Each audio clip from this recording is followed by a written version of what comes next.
आज बात होगी भारत और पाकिस्तान के मैच पर और उसके साथ साथ मोहम्मद आमिर की भारत पर बॉलिंग के लिहाज से कि क्या तबसरे और क्या तज्जिए हो रहे हैं उस पर हम बात करेंगे। लेकिन अगर हम बात करें मोहम्मद आमिर की तो मोहम्मद आमिर बहुत अच्छे बॉलर हैं और पाक भारत मैच में हमेशा इंडिया के लिए खतरा साबित हुए हैं। इंडिया के खिलाफ जब भी उन्होंने खेला है तो बहुत अच्छा परफॉर्म किया है। तो इस पर आज हम डिटेल से बात करेंगे। लेकिन उससे पहले अगर आपने हमारा चैनल जनरल स्पोर्ट्स एचडी को फॉलो नहीं किया, फेसबुक पर जाकर फॉलो कर लें, यूट्यूब पर उसको सब्सक्राइब करें और साथ ही बेल आइकन को जरूर प्रेस कर लें। चलते हैं अपने व्लॉग की तरफ। व्लॉग में सबसे पहले भारतीय स्पोर्ट्स जर्नलिस्ट विक्रांत गुप्ता ने पाकिस्तानी स्पोर्ट्स जर्नलिस्ट सनाउल्लाह को इंटरव्यू देते हुए कहा कि मोहम्मद आमिर ने 2017 में बहुत ही कामयाबी का मुजाहिरा किया। तब से लेकर अब तक का अगर हम टाइम ड्यूरेशन देखें तो तकरीबन 7 साल का अरसा गुजर चुका है। तो उस वक्त वो ज़रा यंग थे, उनका एनर्जी लेवल बहुत हाई था और वो बहुत ही ज़्यादा एनर्जी से भरे हुए थे, बहुत ही ज़्यादा जमकर खेलते थे। लेकिन इस वक्त अगर हम उन्हें देखें तो शायद उनमें एनर्जी लेवल वो ना हो, लेकिन उनकी जो दिमागी समझ बूझ है, जो उनका तजर्बा है वो बहुत ही ज़्यादा बढ़ चुका है। तो इस तजर्बे से इंडिया ज़रा डर जाता है। अगर एनर्जी लेवल के लिहाज से उन्होंने कहा देखें तो शाहीन अफरीदी, नसीम शाह बेस्ट ऑप्शन है, लेकिन दिमागी समझ बूझ और तजर्बे के लिहाज से मोहम्मद आमिर का कोई मुकाबला नहीं। इंडियन टीम इस वक्त बहुत ही ज्यादा खुशफहमियों का शिकार हो चुकी है और उन्होंने अभी से ही इस खुशफहमियों में पेशन गोइयां करना स्टार्ट कर दी हैं। उन्होंने कहा कि पाकिस्तान जब अमेरिका और दूसरी छोटी टीमों से, जिम्बाब्वे से, आयरलैंड से, यूएसए से हार सकती है तो वो खुद को बहुत बड़ी टीम मानते हैं। यानी इंडिया इस वक्त खुद को बहुत बड़ी टीम मान रही है और उन्होंने कहा कि पाकिस्तान के जीतने के चांसेस सिर्फ 30% है और भारत के जीतने के चांसेस 70% है।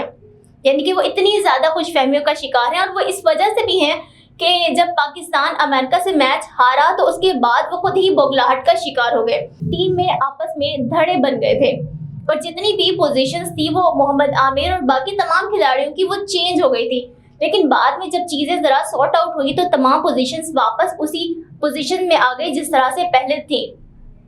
तो इस वजह से भी उन्हें लगा कि अब हमारी जो टीम है वो हर तरह से स्ट्रॉन्ग है, उनमें जज्बा है, जोश है, वो किसी बौखलाहट का शिकार नहीं है। तो इसलिए भी उनको लगता है कि इनकी टीम जरा जीत जाएगी। और सीनियर इंडियन स्पोर्ट्स जर्नलिस्ट अभिषेक त्रिपाठी ने मोहम्मद आमिर को इंडिया के लिए एक डरावना ख्वाब करार दिया और उन्होंने कहा मोहम्मद आमिर और विराट कोहली से मुतालिक जब उन्होंने सनाउल्लाह को इंटरव्यू दिया तो उन्होंने कहा कि विराट कोहली बहुत अच्छे खिलाड़ी हैं, बहुत अच्छे बॉलर हैं, वो बहुत तजर्बाकार हैं, मेंटली तौर पर बहुत ही समझ बूझ वाले इंसान हैं, क्योंकि उन्होंने अपनी कभी भी किसी एक बॉल पर भी विराट कोहली को, रोहित शर्मा को एक भी छिक्का लगाने नहीं दिया। अब एक भी छिक्का इतने बड़े बड़े प्लेयर्स को वही इंसान, वही बॉलर नहीं लगाने देता ना, जो बहुत ही ज्यादा कामयाब होता है। इसके अलावा 2017 में मोहम्मद आमिर ने विराट कोहली को एक ही ओवर में 2 मरतबा आउट किया।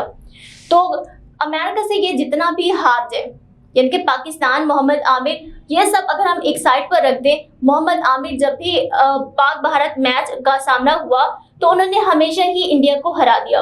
यानी अपनी बॉलिंग से उनको हमेशा विकेटें उड़ाई हैं और हमेशा उनको एक डर का, खौफ का सामना उनको जरूर करवाया है और वो डर उनके दिलों में आज भी बैठा हुआ है। उन्होंने कहा कि ये कितना भी बाकी टीमों से हार जाए, हमारे खिलाफ इनकी कारकर्दगी जरा बेहतर होती है और मोहम्मद आमिर से वो इसीलिए डरते हैं कि ये बहुत मंजे हुए खिलाड़ी हैं। 4 साल के बाद मोहम्मद आमिर ने इंटरनेशनल मैच में अपनी एंट्री की है। अगर उन्होंने पिछला T20 वर्ल्ड कप खेला होता तो अपनी कारकर्दगी को बेहतर तरीके से शो कर पाते, क्योंकि उनकी प्रैक्टिस जरा ज्यादा होती। अब जब वो 4 साल के बाद आए हैं तो वो अपनी कारकर्दगी उस तरह से नहीं शो कर पाएंगे जिस तरह से बाकी खिलाड़ी हर साल जो मैच में बार बार आ रहे हैं, अपनी प्रैक्टिस उसी तरह से करें तो वो ज्यादा अच्छा अपनी कारकर्दगी को शो करेंगे। और इसके अलावा जब वो अपना ओवर करवा रहे थे अमेरिका को तो लास्ट में उन्होंने अपने हाथ खड़े कर दिए थे। हाथ खड़े करने का मतलब ये था कि उनकी तरफ से उनका हो चुका है, उनकी बेस्ट हो चुकी है, वो जितना अपना बेस्ट दे सकते थे लास्ट ओवर में, लास्ट बॉल पर उन्होंने इसलिए हाथ खड़े किए थे। अब जो कप्तान था उसको चाहिए था कि वो अपनी समझ बूझ को, अपनी कप्तानशिप को उस वक्त अप्लाई करता और वो समझ जाता कि इससे ज्यादा हमें इनसे नहीं खिलवाना चाहिए था। और सुपर ओवर तो उस बॉलर से करवाया जाता है ना कि जो 2 ओवर पहले अपना ओवर करवा चुका हो। क्योंकि जैसे ही अब अगर मैंने अपना ओवर करवाया तो फिर उसके बाद सुपर ओवर दे दिया जाए तो मेरी तो एनर्जी लेवल बिल्कुल खत्म हो चुका होगा ना। तो मैं कितना भी बेस्ट दे लूं तो वो बेस्ट नहीं रहेगा। जो कि 2 ओवर पहले जिसने खेला होगा उसकी एनर्जी लेवल ही कुछ और होगी, बहुत हाई एनर्जी होगी उसकी।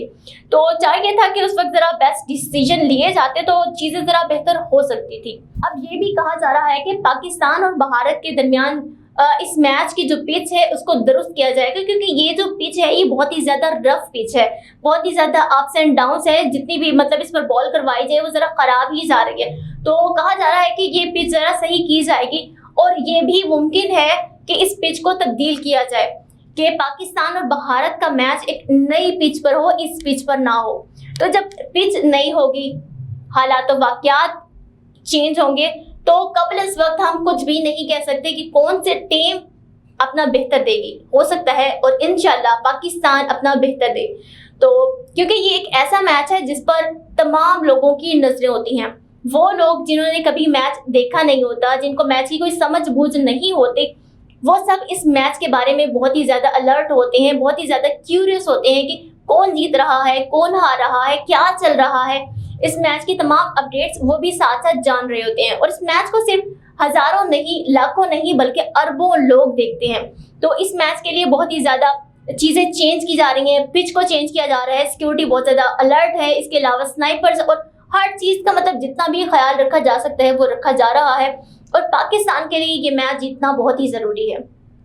नाज़रीन, लास्ट में मैं आपके जो जोश और जज्बे को थोड़ा सा बढ़ा दूं, वो ये कहकर कि कभी कभी ऐसा होता है कि हम छोटी छोटी टीमों से हार जाते हैं, लेकिन जब बहुत बड़ी टीम के साथ हमारा मैच होता है तो जो एनर्जी हम बाकी मैचेस में नहीं शो कर पाते, तो हम उस मैच में शो करके उस इतनी बड़ी टीम को हरा कर अपना वापस कमबैक कर लेते हैं। और कमबैक करना पाकिस्तान के लिए बहुत ही ज़रूरी है इस वक्त। और भारत के खिलाफ मैच में इस वक्त डू और डाई का मरहला आ चुका है। शिकस्त पर पूरी टीम इवेंट के पहले 2 राउंड से ही बाहर हो जाएगी और अगर जीत जाती है तो फिर उनको बड़ी पेशकदमी मिल सकती हैं, बहुत ही बड़ी पेशकदमी का सबब बन सकते हैं।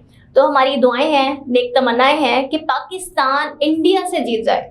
अगर इंडिया से जीत जाती है तमाम पिछले गुनाह माफ़ हो जाएंगे और तमाम जितने भी लोगों के दिल टूटे हैं वो ज़रा जुड़ जाएंगे। तो यही तमन्ना है, यही दुआ है कि जो हमारा नेक्स्ट व्लॉग हो वो जश्न, जीत और जोश और जज्बे से भरपूर और पाकिस्तान जिंदाबाद और पाकिस्तानी टीम पाइंदाबाद का ही नारा हो, क्योंकि पाकिस्तानी टीम कुछ भी कर सकती है, एंड टाइम पे भी, लास्ट बॉल पर भी गेम चेंज कर सकती है। तो अपनी होस्ट फजा हुसैन को दीजिए इजाज़त। अल्लाह हाफिज़।